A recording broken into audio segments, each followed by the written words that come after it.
Assalamualaikum everyone. I am a CSS aspirant and I am a homebound student. And I found it really difficult to revise and retain the immense amount of syllabus which we have to cover in the CSS.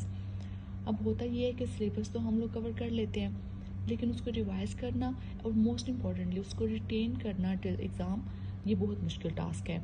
इसके लिए आपको बार बार revision की ज़रूरत पड़ती है. So for my revision I am created this YouTube channel. इससे ना सिर्फ मुझे फ़ायदा होगा बल्कि आप लोगों को भी फ़ायदा होगा. वो कैसे कि I am going to revise my subjects, I am going to revise my topics, और आप लोगों को उससे रिलेटेड एक कॉम्प्रिहेंसिव लेक्चर डिलीवर किया जाएगा. मेरी तरफ से ये फ़ायदा होगा कि मैं अपना लेक्चर रिवाइज कर लूँगी, आप लोगों को डिलीवर कर दूँगी. But what I expected from you guys कि आप लोग मेरी अगर कोई गलती है which is more than expected कि मैं कोई गलती करूँगी, आप लोग उसको मेंशन करेंगे. You can mention in the comments below और you can contact me on the given email address. उसके अलावा अगर कोई चीज़ मुझे एडिशन करने की ज़रूरत है मेरे लेक्चर में जो कि मैं मिस कर रही हूँ, तो आप लोग वो भी मुझे मेंशन कर देंगे. इस तरह से नॉलेज शेयर करके इंशाल्लाह we will achieve success which we wanted. I am going to start this channel with a lecture series of international relations. सबसे पहले इंटरनेशनल रिलेशंस की आप लोग सिलेबस रिवीजन करते हैं. इंटरनेशनल रिलेशन जो है, एक इंटरनेशनल रिलेशन पेपर 1 है, एक इंटरनेशनल रिलेशन पेपर 2 है. मैंने उन दोनों को मिला के उनके सिलेबस को डिफरेंट पोर्शंस में डिवाइड कर दिया है.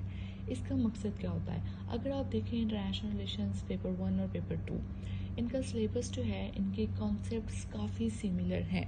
पेपर डिफरेंट जो है वो इसलिए होता है क्योंकि इनकी पेपर अटैम्प्टिंग टेक्निक्स डिफरेंट होती हैं. वो हम सिलेबस ख़त्म करने के बाद वो भी डिस्कस करेंगे. आप लोगों को क्या करना होता है कि आप लोगों ने अपने आइडियाज़ के हिसाब से, अपनी ईजीनेस के हिसाब से इस सिलेबस को पोर्शंस बना के डिवाइड कर लेना है कि कौन सा पोर्शन आप पहले करना चाहते हैं, कौन सा बाद में. मैंने दोनों के दोनों सिलेबस को मिला के उनको 9 पोर्शंस में डिवाइड कर लिया है. सबसे पहले हम करेंगे हिस्टोरिकल पोर्शन. हिस्टोरिकल पोर्शन पहले करने का मकसद ये है कि international relations actually the relation between different states, between different nations, and these relations are evolved within the period of time. कि ये जो रिलेशंस हैं ये हमेशा एक जैसे नहीं रहते, हमेशा इवॉल्व होते रहते हैं.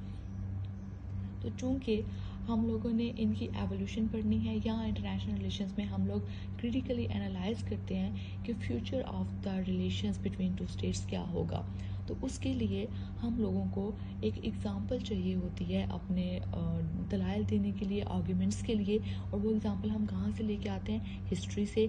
तो सारे का सारा इंटरनेशनल रिलेशन जो है उसके कॉन्सेप्ट्स को समझने के लिए हमें बार बार हिस्ट्री से एग्जांपल्स कोट करना पड़ती हैं.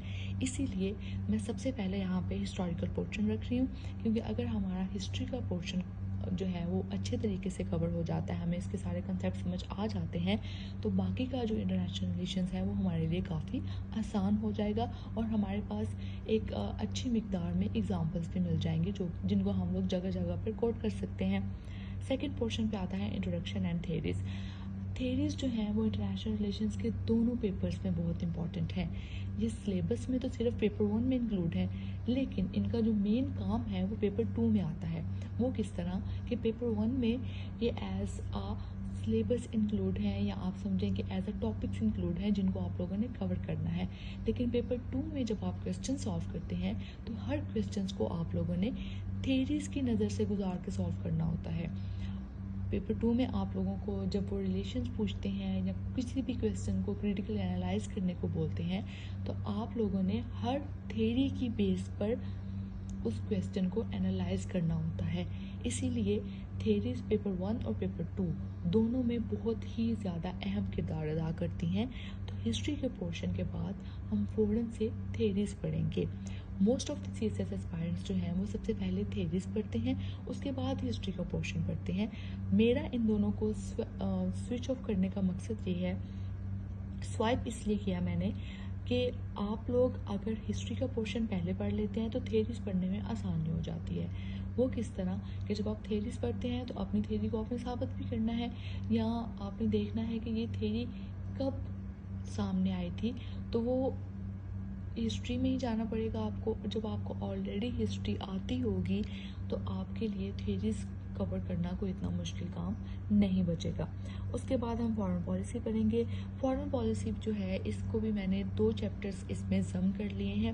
پہلا جو چیپٹر ہے انٹرنیشنل پولیٹیکل سیکیورٹی وہ ہم لوگ لیتے ہیں پیپر 1 سے.